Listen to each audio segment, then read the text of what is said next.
folks, welcome to the Flipside. I'm Sam. No, Crap! Dice Towers first. Dang it.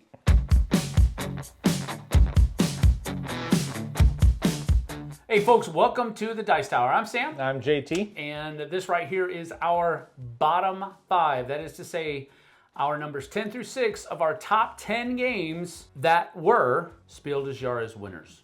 Yep. All right, so the Spiel des Jahres award goes all the way back to 1979. Did you know that? Well, you told me that. I didn't know that.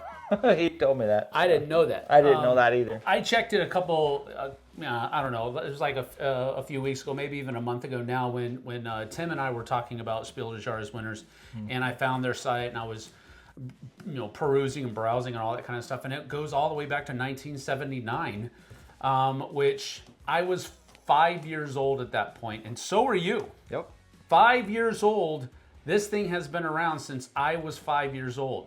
That's 45 years, folks. Actually, no, it's more than that. But we're just going to make it even. Call it 35. 35. Oh, 35 years. 35 years? Yep. Okay. There's no way that we have played all of these games. No. So this is not in that vein. This is not an exhaustive top 10 list that we are giving you the bottom half of. This is just our top 10 games, numbers 10 through 6, the bottom half, of games that we've played from that were Spiel des Jahres winners. Mm-hmm. So take that with a grain of salt. Go ahead. Some of those games I played so long ago, I don't even remember. I played like 3 or 4 of them. I'm like, I don't even know. I'd have to read the rules to figure out what I was doing back then. So. Yeah, exactly. So there are a lot of caveats that could be had with a list like this, but we were talking about it before, and one of the things that I like about, kind of honing in the parameters of a list for this is it makes us think about including games that maybe we wouldn't normally include on a top 10. Like, these are not games that we are like, awesome, these are awesome, these are amazing. Well, wow. some of them are. Some of them are, yeah, but not all of them are, and that's one of the things. I think it allows us to kind of stretch our legs a little bit. Sure. So you may agree or disagree.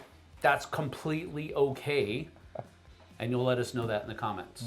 For the record, this is very much the lightest list I've ever made, and the lightest list I hope I ever make, because it's really light. So it was a little bit more of a stretching of your legs than I of played mine. most of these in kindergarten, I think. Kindergarten? No, you did not. Kindergarten. Get out of here. Anyway, this is the lightest list I've ever even seen. It is a very much a lighter list. All right. Well, with that being said, let's get to it. Our bottom 5, that is to say, numbers 10 through 6 of our Spiel des Jahres win. My number 10, I am imagining, will be considerably higher on JT's list. But it is my number 10 because I do enjoy this game. I do see the value of it, and I do enjoy playing it. But it's not really my style of game because I'm not too good at it. It's called Bomb Busters. Bomb Busters is your number 10? Yeah, it's my number 10. This guy knew it's gonna... He has no idea what he's doing. That's why we have different lists. Okay. All right, Bomb Busters is my number 10. Look, I think it's a great game. I think it's well designed. I think it makes you work together. It makes you do all of this stuff. And I tell you, I think Daphne and her friends have probably played through 2/3 of the stuff that's in there. That's awesome. She loves this game. It's the one game that whenever we go to a game night, are you bringing that? I'm like, no, but you can, and she does. Yeah. It's it's one of those things. So I totally get how good of a game it is. That's why it's my number 10, and I didn't leave it off the list. I also do enjoy it. I just don't enjoy it as much as everybody else does. But boy, oh boy, did this one make a huge splash. My number 10 is Bomb Busters. Nice. Well, let's see how this list is going to go. All right. My number 10. The hard thing is about the older versions of these games is because there are better, newer versions of a lot of them that have come out over time. But that's correct. My number 10 on this list is a really fun party game with most people. Some people, with certain groups, I can't stand this game, but with other groups, I can play it just fine and have a good time. And this is Codenames. Okay. Yep. Codenames by Vlada Chvátil. Yeah, in this game, you separate into groups, and one person on your team is giving you clues, and you're trying to flip over the right cards, and you're trying to get your cards flipped over on a table before the other team gets their cards flipped over on the table. This is a perfectly fine party game, a perfectly good party game. Codenames Duet is an outstanding, stellar game. The only problem about this one is you get some people on your team that only give you one-word clues. And once the one-word clues start flowing and flying, I'm ready for another game because it kills you. Well, and you it's have just to not give fun that way. Yeah, so. you have. It's like multiple, isn't it? That you have to give.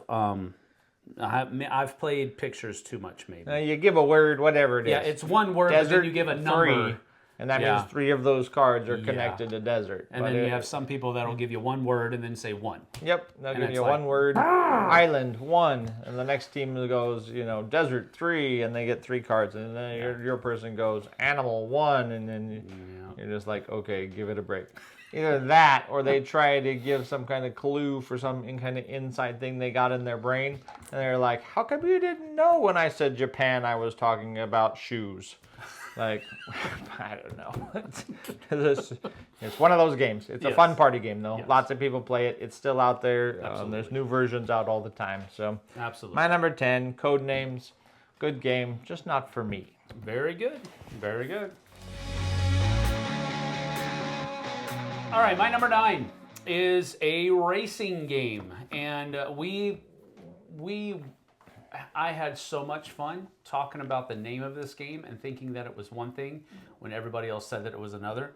And I could get people going so easily with the name of this game because the way they designed the name on the box, it looked like it was supposed to be Camel Cup. Oh. But it was actually Camel Up. Yep. Because part of the thing is you're going to be putting your camels up on top of other camels as you're going throughout the race. And it's just one of those things. I enjoy racing games, but the nostalgia for me is all of the fun conversations I had about what the title of the game actually is. Beyond that, it's a bidding game where you're betting on certain camels that are going to finish the race and in what order they're going to finish the race, and throughout the race you're going to be stacking your camels up on top of other ones when they reach the same spot. It's a really fun racing game, and I enjoy racing games. So it's my number 9. I haven't played it in a long time, and that's another thing that I found with my list.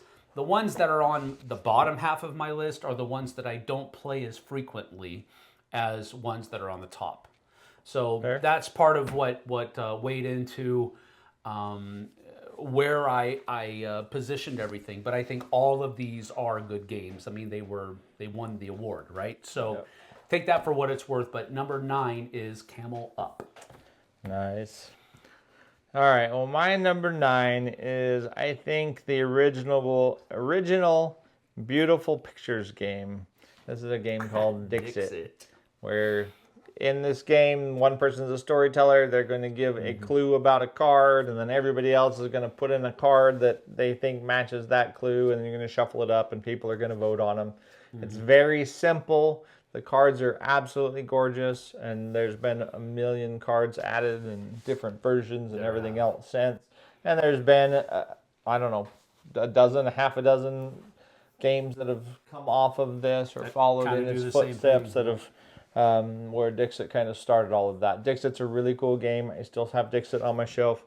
For the record, I still have Codenames Duet on my shelf, so I still have Dixit on my shelf. Dixit's a great game, and it's very fun to pull out and play every once in a while. So that's cool. And with the younger crowds for sure. Yeah, one of my things with Dixit is that I'm just never really good at reading the abstract, the things that people see in pictures that I just don't see. That's one of my problems with it. So I think it's a fun game. I've just never really been that great at it.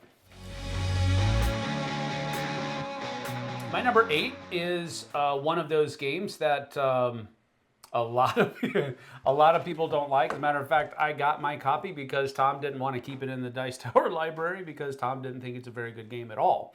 And I thought it was a very fine game, and it has a very eccentric theme about it, and that is it's about the beginnings of the German postal service, and this is a game called Thurn and Taxis.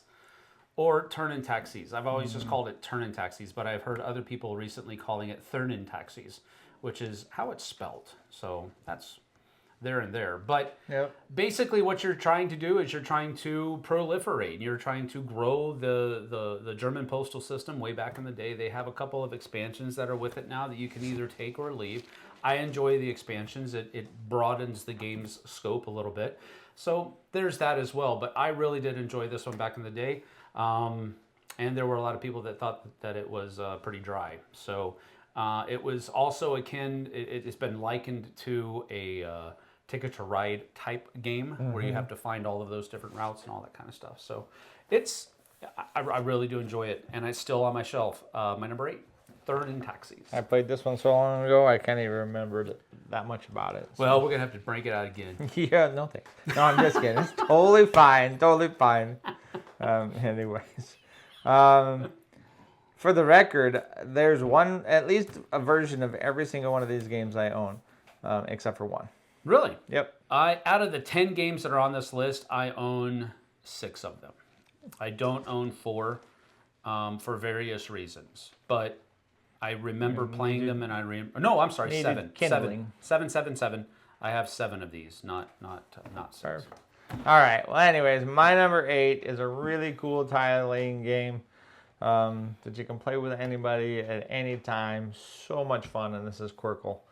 Quirkle is a great game where you're digging into a bag, you're pulling out different shapes with different colors, and you're trying to either get a set of 6. Well, you're trying to get sets of 6 of the same color that are all different shapes in a row. And you can only either touch the same type of symbol or you can touch the same color of symbol, but you can have no duplicates. You can't have 2 yellow circles in a line of yellows, no matter how far apart they are. So this grid just continues to build and build and build. This is one of those games that I think killed dominoes for a lot of people, honestly, that play games like this. It's super fun. It's super fun. It's super frustrating. It's super fun to destroy other people's Quirkles, and it's super frustrating to have them destroy your Quirkles. And the worst is, why'd you put that here to destroy my Quirkle? Oh, I didn't know that. Yay. Maybe I did. That's right. But anyways, Quirkle is a great game. I have a copy of this still, and I love to play this game. So yeah, this is one that Jessie loves to play as well, and she has played it much with her mom. Actually, loves to play it, and it's one of how long have you been playing Quirkle? Was this one that you kind of found early on? Yeah, I've had this one for, I want to say, we've had this one for a long stinking time. When did it come out? So we've had this for a long, long, long time. That's cool. Yeah, that's probably close to the beginning. It's one of those that feels more like a classic at this point than it does, and than it does, something that you would consider a new modern era. It feels just more like a classic. My number 7, another racing game. This is one I just talked about last week on my games from before 2000, and it was actually my number 1, and that one is Mississippi Queen. Mississippi, yeah, it's I would imagine that you would at least enjoy it. I don't know that you would be like, yeah, this is something I need to get for my collection, but I think you would enjoy it. It's basically you're in a riverboat race going down the Mississippi, but it's not just full bore steam ahead. Until you get to the finish line, you have to stop and pick up, I think it's like 3 or 5 passengers or something like that along the way.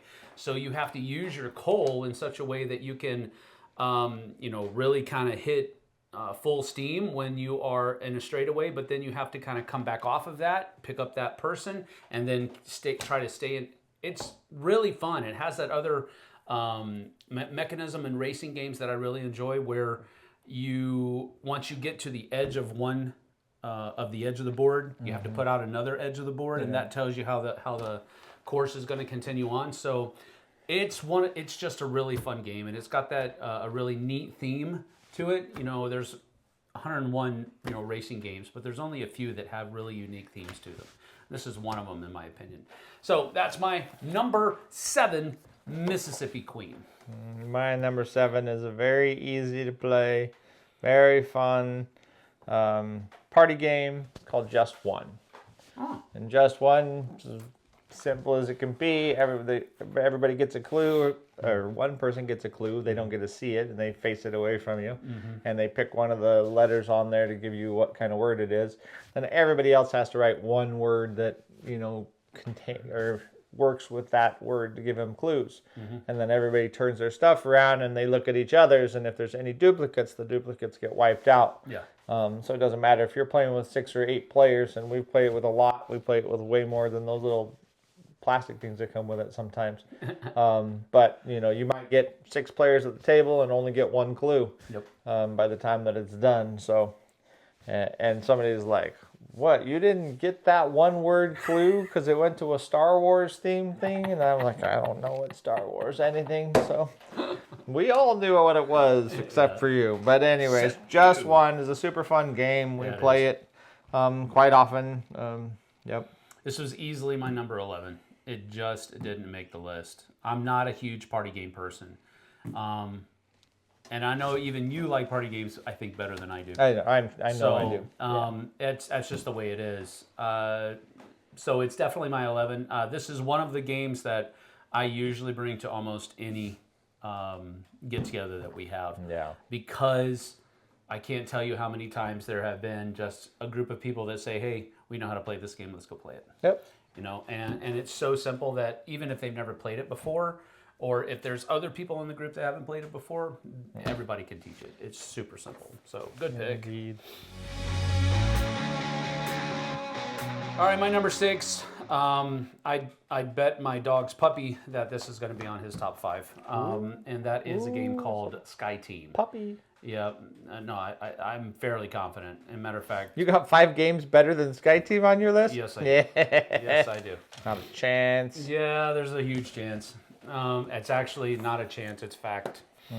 But Sky Team is a great game, and again, like I said, the bulk of these that are on the bottom half are games that I don't own, and this is one of the ones that I don't own. As a matter of fact, I've only played it once, but we played it multiple times in that one event, and I really did enjoy it. I love the mechanisms of the game, even if you can't talk to your co-pilot. I love knowing what you have to roll for, knowing what your opponent has to roll for, and working together. It's a great little 2-player cooperative game, and I do think it's great, but I don't own it. So that's one of the main reasons why it didn't squeeze into the top 5. But that is my number 6. My last one for this segment, Sky Team. Right on. My last one for this segment is a Bruno Cathala game.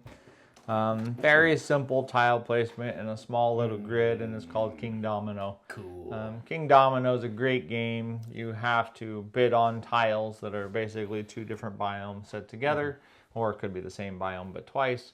And you have to build a little 4x4, 5x5, 5x5 grid, or a 7x7 if you're 2 players. But a 5x5 grid, and you have to be cognizant of how your tiles are fitting, because if you put them in wrong, you go to put your last tile and it sticks out of your grid or something like that, and it doesn't work. So it doesn't fit, and if it doesn't, it doesn't do you any good. So, but King Domino is a great game. There are several versions of this that have come out since. But I understand completely why it was what it was when it came out, because it's such a fun game. Yeah. Still today. So. Well, your favorite version of that is the like the caveman version, right? Origins. Yeah. Origins, yeah, that's the thing. But Yep. it still has the same core tenets, right? Yep. It just has different. The only thing different if you play base and base is that the Origins has these little fire tokens, which you can put when you put a volcano down. You could actually flip these fire tokens out, which act as the crowns. Oh, okay. So you get to create your own scoring. So That's as long as you're picking those, and so That's better. Yeah, it is really cool. That is cool. All right. Well, I will say, with that being said, there's a lot of games on this list that, in my opinion, they kind of, if they didn't start the mechanism, Yeah, for sure. they strongly continued it. 100%. Like with King Domino, Yep. it took the mechanism of playing dominoes and made it something different. Yep. And kind of modernized it. Not that there's anything wrong with dominoes, No. but I really think that that's one of the coolest things about these games. Whether you think that they're really good or not, they still had an impact. For sure. All right. Well, that is our bottom half. You can use the description, use the link in the description below right now and go to our top 5 over on the Flipside. That's where we usually put out content. And check out our top 5 games that were Spiel des Jahres winners. So, with that being said, we'll see you guys and gals on the Flipside. Keep on playing games. Even if they're light, they're still games. And they're fun.